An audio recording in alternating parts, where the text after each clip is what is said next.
Hi everyone, it's Thomas here again. So this is the second video in the How I Got Lean and What Worked For Me series. And thanks to everyone that watched the first video. It was very encouraging to see the numbers and the feedback that I got. So it motivates me to keep on making the rest of this series. So thank you so much there. So in this video, I want to talk about probably the second most important thing, which is the exercise that I did to help me achieve my goals. So in this video, I'm not going to do like a demonstration video of the technique that I used or things like that. There's plenty of videos out there. It's these videos are basically designed as just to have a conversation in a conversation format. Basically, if someone hits me up for advice, I'll just be talking to them. So this is like a video version of the conversations I would have with somebody and the advices that I would give for someone that wants to go on a similar journey. So I'll start with the actual goals, right? So when I set out on this journey, the goal for me was unashamedly was to have visible shredded abs, and I was on the cusp or just turned 40, so I wanted to see could I test myself and get abs by the time I was 40. I wasn't even able to achieve that in my 20s or 30s, or I didn't know how to. So that was the goal essentially. So I researched to get visible abs. I needed to get body fat between 10 to 13%, and I started at probably 19 to 20%. So I thought maybe 13 was too much of a stretch, so I set a goal for myself to get to 14% body fat to see to see if that was good enough.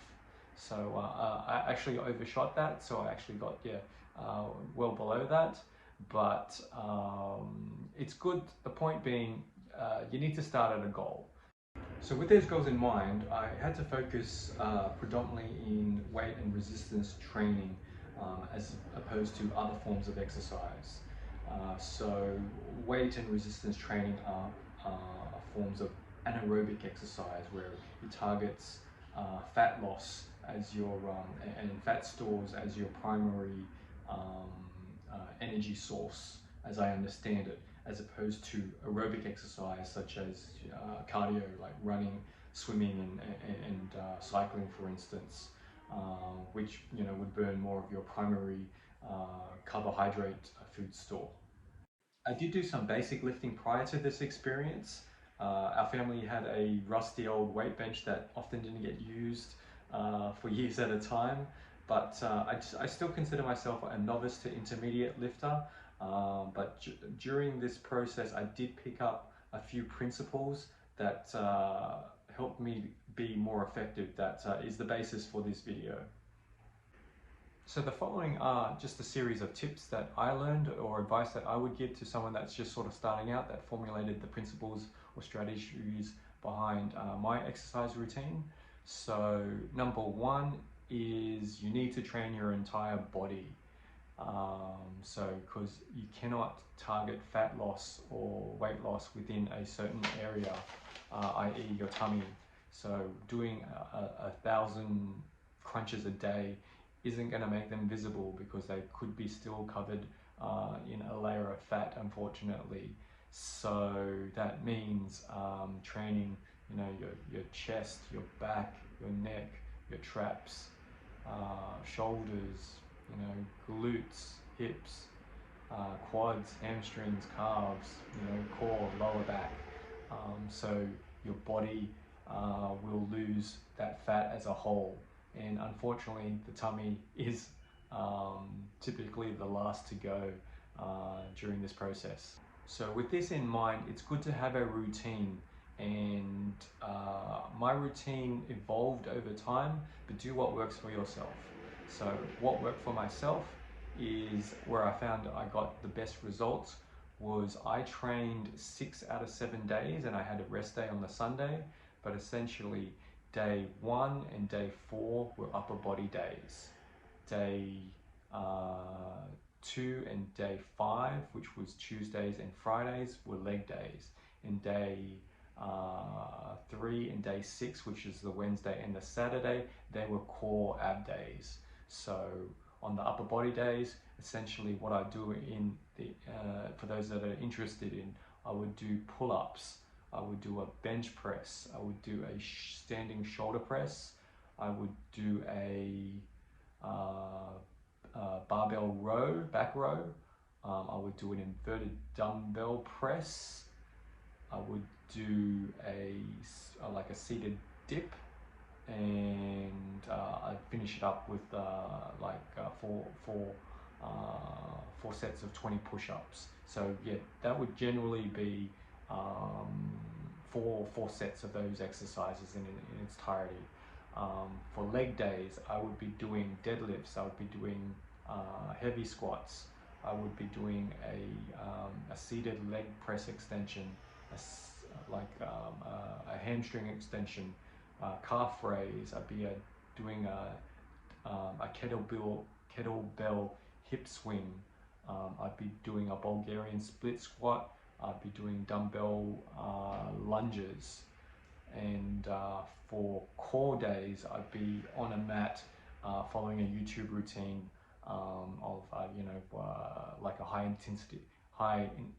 intensity interval training style, like ab routine, which is typically sort of like 45 seconds on 15-second rest sort of thing. And that would go on, I'd do maybe about 4 or 5 routines of some fitness influencers out there. So Chris Herrier or Jordan Yo, they're two that I follow quite regularly. But yeah, typically that's how I train. I'll also say you definitely don't need to train 6 days a week.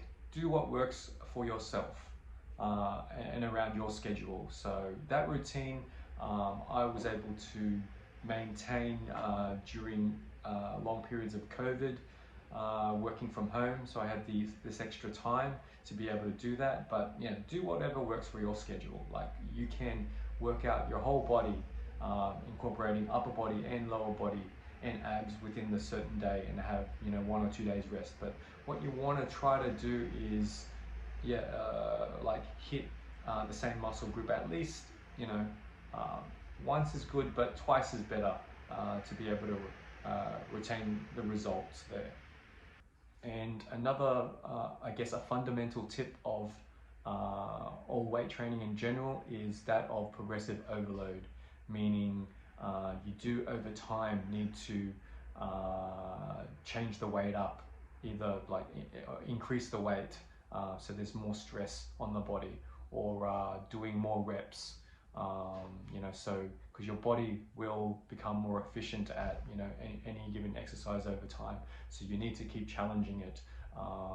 So when I started deadlifting, for instance, I started only at 30 kilos and worked my way up to 140 plus. So yeah, your body needs to constantly be given more stresses to be able to progress there. And I'll mention that for myself, I predominantly worked out at home. So I invested in all secondhand equipment that I found on Facebook Marketplace. I drove around all around Sydney, picking up sometimes cheap and rusty weights, but they do the job right. So here, I'll just do a cut-in video of my current state of my home gym. So there she is, not the prettiest home gym out there, but definitely does the job for myself. So hoping to do an upgrade very shortly. That's my squat rack, an incline bench, adjustable dumbbells for any weights there, and my flat bench, and it's also got a leg press as well. At the front there, that's my deadlift barbell, and I've got a series of weights, spare weights there as well. And inside here is my current pull-up bar. Some of you may be asking or wondering about how are my energy levels doing this level of exercise while continually reducing my calorie intake and staying in a calorie deficit. And I can honestly say that I never really felt a lack of energy, so I was always good at maintaining this, even though I was eating less and less over a period of time. And I'm not a scientist, I'm not exactly sure why, but I can say that what helped was I enjoy working out first thing in the morning on a fasted stomach. So I kind of felt like I had more energy in that regard. So if I had a breakfast, I kind of felt like maybe my body was digesting that food, expending energy digesting that food, as opposed to if I had an empty stomach, all the energies were used up, lifting that weight instead. And I think also because I wasn't doing much cardio as well. I wasn't doing any running or cycling or anything like that. And cardio exercises do make you feel more hungry as well. So I think maybe those two things contributed to that as well. So a lack of cardio, and also like working out in the morning, first thing fasted, kind of delays your hunger as well, because after a while, once you start, you don't feel hungry anymore. So that's it for this video, guys. So just summarizing, number 1, know your goals and try to find out what it takes to achieve them.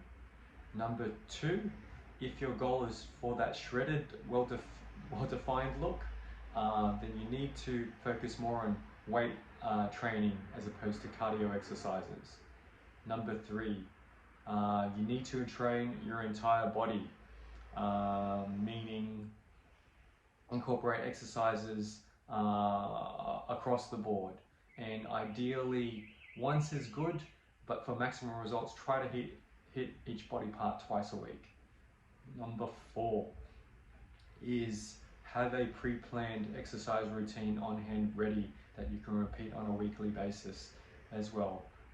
You may not necessarily be able to complete that exercise routine in its entirety on that given day, but at least have that framework ready so you're not sort of faffing around thinking of what to do. And again, the last one, number 5, is progressive overload.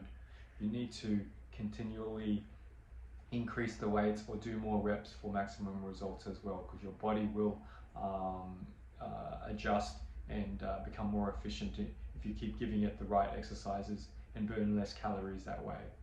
Okay, all right, that's it for tonight. See you in the next one. Bye bye.